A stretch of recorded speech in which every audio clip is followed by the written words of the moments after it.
নমস্কার বন্ধুরা, ছোট একটা ভিডিও নিয়ে আসলাম। ভিডিওটা আনলাম প্রেডিকশন কতটা ঠিক হয়েছে সেই বিষয়টা নিয়ে। নর্মালাইজেশন স্কোর আসার পরে একটা ভিডিও বানিয়েছিলাম, আশা করি অনেকেই কম বেশি দেখেছেন।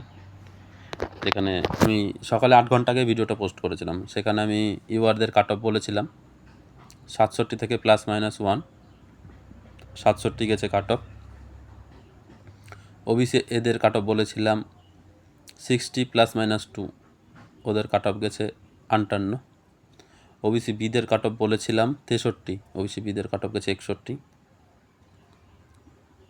শিডিউল কাস্টদের কাট অফ বলেছিলাম 56-57, 56 গেছে কাট অফ। এসটিদের কাট অফ বলেছিলাম আমি 48, এসটিদের কাট অফ গেছে 50, 2 নম্বরের ডিফারেন্স হয়েছে। ইডাব্লিউএসদের কাট অফ বলেছিলাম 46, ইডাব্লিউএসদের আমার বিএসসিতেও প্রেডিকশন ঠিক হয়নি, 5-6 নম্বরের ডিফারেন্স ওখানে হয়নি, ওখানে 3 নম্বরের ডিফারেন্স হয়েছিল। এখানে ইডাব্লিউএসদের ডিফারেন্স হয়েছে 6 নম্বরের ডিফারেন্স হয়ে গেছে।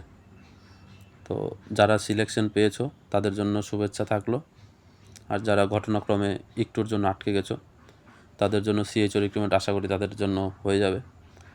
আর না হলেও হয়তো ভগবান এর থেকেও ভালো কিছু বা তোমাদের জন্য সাজিয়ে রেখেছে।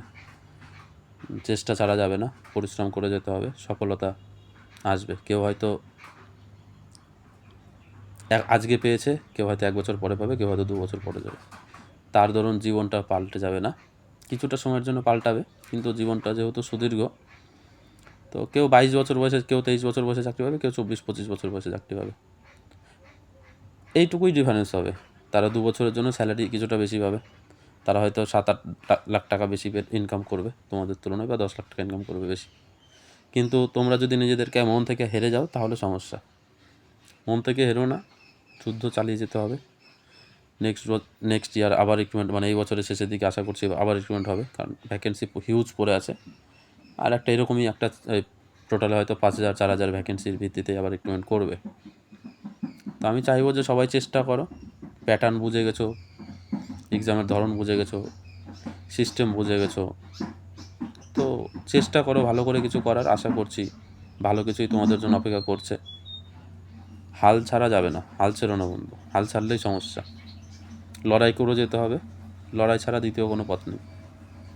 তো আমার প্রেডিকশন যেটা ছিল, আমার ক্ষেত্রে কোথাও গিয়ে ওই 90% মিলেছে, একটা জায়গায় শুধুমাত্র সমস্যা হয়েছে, এটা একটু বড় ডিফারেন্স। বাদ বাকি মোটামুটি কম বেশি একই আছে, এটা মিলেছে। ইউআরদের ক্ষেত্রে পুরোপুরি মিলেছে, ওবিসিদের ক্ষেত্রেও আমি +-2 বলেছিলাম, তো 58 গেছে, মানে কমেছে 2 নম্বর। একই 63 বলেছিলাম, 61 গেছে। এসসিদের কাট অফ এটাই গেছে। এসটিদের 48 বলে গেছিলাম, 50 গেছে। ইডাব্লিউএসদের শুধুমাত্র একটু ডিফারেন্স হয়েছে। তো এটাই আপাতত আপডেট।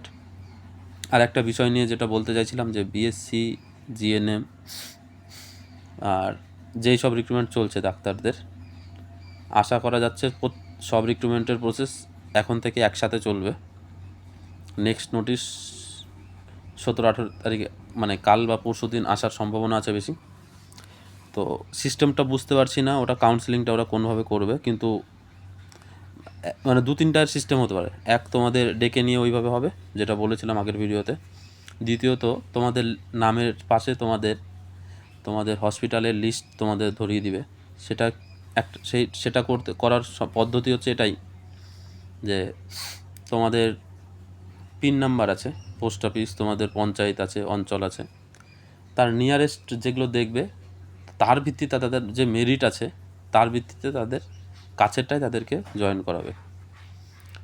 এবার এটা কতটা হবে সেটা জানার জন্য ওই 1-2 দিন অপেক্ষা করা ছাড়া কোনো উপায় নেই। তার জন্য একটু সময় অপেক্ষা করতে হবে, কিন্তু সরকারের ফুল ইন্টেনশন আছে তাড়াতাড়ি কাজ করানোর। হিসাব মতো আজকে রেজাল্ট দেওয়ার কথা ছিল, কিন্তু রেজাল্টটা মানে আজকে স্কোর কার্ড দেওয়ার কথা ছিল, সেখানে তারা একদিন আগিয়ে চলছে, মানে বোঝা যাচ্ছে যে তাদের তাড়াহুড়া আমাদের থেকেও বেশি। আমরা মাইন্ডে সেট করে নিয়েছিলাম যে 16 তারিখে অ্যান্সার স্কোর দিবে, কিন্তু 16 তারিখে এই রেজাল্ট দিবে সেটা আমাদের প্রেডিকশন ছিল না। তো সবার জন্য শুভেচ্ছা থাকলো, আর চেষ্টা করে যাও, আর দেখা যাক নেক্সট আপডেটের জন্য আমরা খবর দিব, কী হচ্ছে সেটা জানাবো।